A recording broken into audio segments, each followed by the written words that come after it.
വീഡിയോയുടെ താഴെ വന്ന് കമൻറ്റ് ചെയ്തേക്കുന്നവർക്കും അല്ലെങ്കിൽ ഈ വീഡിയോ കണ്ട് പ്രതികരിച്ചേക്കുന്നവർക്കും പ്രത്യേകിച്ച് ഒരു കഴിവുമില്ല എന്നുള്ളതാണ് സത്യം. വിജയിയോടൊപ്പം ആ കുട്ടി ആ സ്റ്റേജിൽ നിൽക്കണമെങ്കിൽ ആ കുട്ടിയുടെ റേഞ്ച് എന്താണെന്ന് ഇപ്പോഴും പലർക്കും മനസ്സിലായിട്ടില്ല.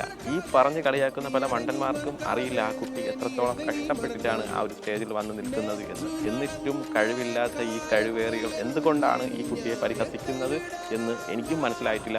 ഒന്നാമത്തെ കാര്യം, ആ കുട്ടി ഒരു അഭിനയിക്കാൻ മാത്രമാണ് അറിയുന്നതെന്ന് ആ പാട്ട് കേട്ടപ്പോൾ നിങ്ങൾക്ക് മനസ്സിലായി കാണും. എല്ലാവർക്കും ദൈവം എല്ലാ കഴിവും ഒരുമിച്ച് കൊടുക്കില്ല.